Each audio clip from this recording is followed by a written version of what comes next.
अस्सलाम वालेकुम मेरे प्यारे प्यारे व्यूवर्स को मेरा प्यार भरा सलाम। मैं हूँ हफ्ज़ा फरीद और आप देख रहे हैं मेरा यूट्यूब चैनल हफ्ज़ा फरीद कुकिंग। उम्मीद करती हूँ आप सब खैरियत से होंगे, खुशबाश होंगे। आज की इस रेसिपी में मैं आपके साथ शेयर करने जा रही हूँ छोलों की रेसिपी, जो बहुत ही आसान है, बहुत ईजी है। तो चलिए रेसिपी बनाना हम शुरू करते हैं।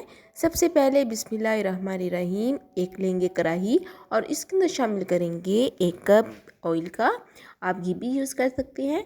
अब इसमें शामिल करेंगे दरमियाने साइज़ के 2 अदद प्याज, जिनको मैंने अच्छे से चॉप कर लिया है। इनको आपने लाइट गोल्डन कलर आने तक फ्राई करना है।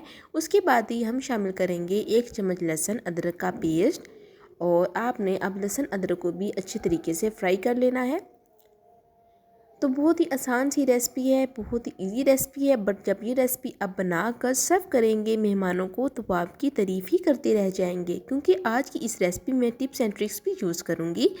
तो देखिए 2 मिनट बाद ही हम शामिल कर देंगे सब्ज़ मिर्चें। सब्ज़ मिर्चें 2 अदद मैंने शामिल की हैं, इनको मैंने अच्छे से चॉप कर लिया है और अब इनको भी हल्का सा फ्राई कर लेंगे। साथ ही साथ अगर आप इस चैनल पर न्यू हैं तो जल्दी से मेरे चैनल को सब्सक्राइब कर दें, लाइक कर दें और शेयर करना मत भूलिएगा। आपका बेहद शुक्रिया। जब प्याज और लहसुन अदरक की अच्छे से भुनाई हो जाएगी, फिर आपने शामिल करना है टमाटर। तो यहाँ पर मैं एक दरमियानी साइज़ का टमाटर जो है वो शामिल कर रही हूँ, और टमाटर शामिल करने के बाद आपने तकरीबन 1 मिनट तक अच्छे से भुनाई करनी है। उसके बाद हम मसाले शामिल करेंगे। तो सबसे पहले हम शामिल करेंगे आधा चम्मच नमक का, और साथ ही हम शामिल कर देते हैं आधा चम्मच ही हल्दी। नमक आप अपने हस्ब ज़रूरत जो है कम या ज़्यादा कर सकते हैं।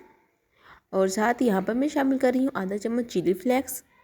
आप कश्मीरी लाल मिर्च भी इस्तेमाल कर सकते हैं।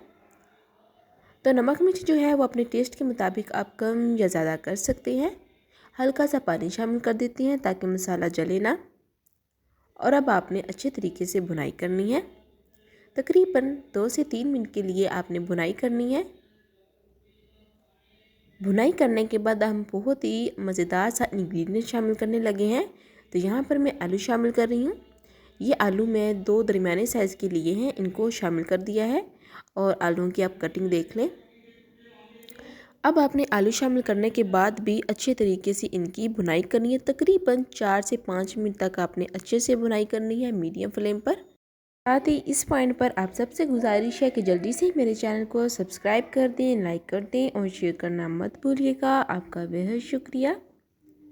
बुनाई करने का फ़ायदा ये होगा कि सालन में जो टेस्ट है बहुत ही मज़ेदार होगा, टेस्ट जो है वो इन्हेंस होता है। तो इसलिए आप कोशिश किया करें जब भी भुनाई करें तो कम से कम 5 मिनट तक ज़रूर किया करें। अब इसके अंदर मैं थोड़ा सा पानी शामिल कर रही हूँ ताकि जो आलू हैं वो अच्छे तरीके से कुक हो जाएं। हल्का सा मिक्स कर लेते हैं और कवर करके रख देते हैं लो टू मीडियम फ्लेम पर। तो दूसरी तरफ देखिए मेरे पास जो छोले हैं वो अच्छे तरीके से मैंने बॉईल कर लिए हैं, तकरीबन आधा किलो हैं। और यहाँ पर मैं अब हैंड चॉपर की मदद से इनको चॉप करूँगी। अगर आपके पास इस तरह का चॉपर नहीं है तो आप ग्रैंड का भी यूज़ कर सकते हैं।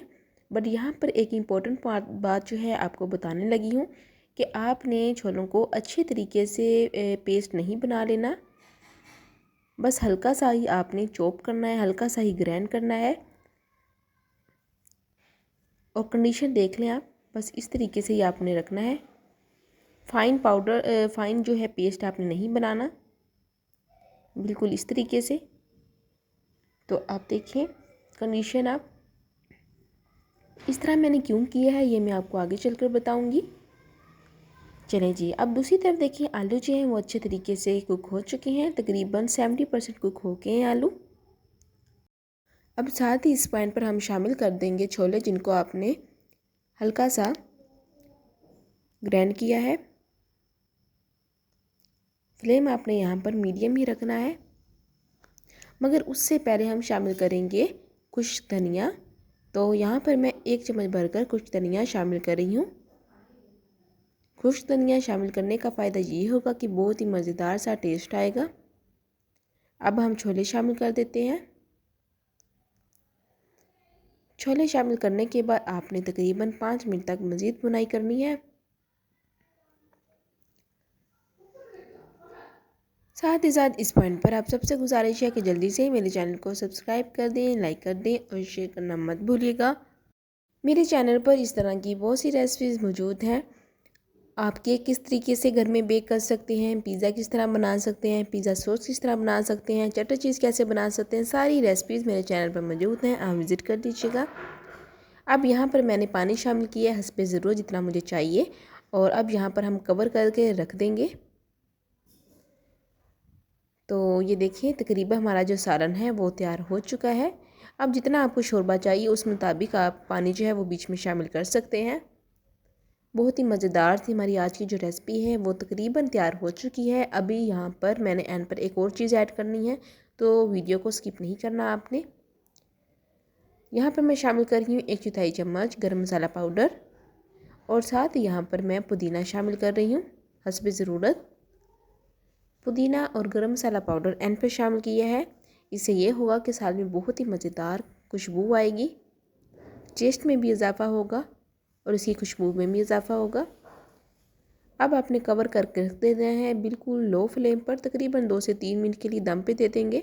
तो चलिए हम सर्व करते हैं। देखिए माशाल्लाह सुभान अल्लाह, हमारी आज की जो रेसिपी है वो तैयार हो चुकी है। उम्मीद करती हूँ कि आपको भी मेरी आज की रेसिपी बहुत ही ज़्यादा पसंद आई होगी। अपनी इस रेसिपी को ज़रूर आपने ट्राई करना है। तो अब हम चपाती के साथ आज की ये रेसिपी ट्राई करते हैं।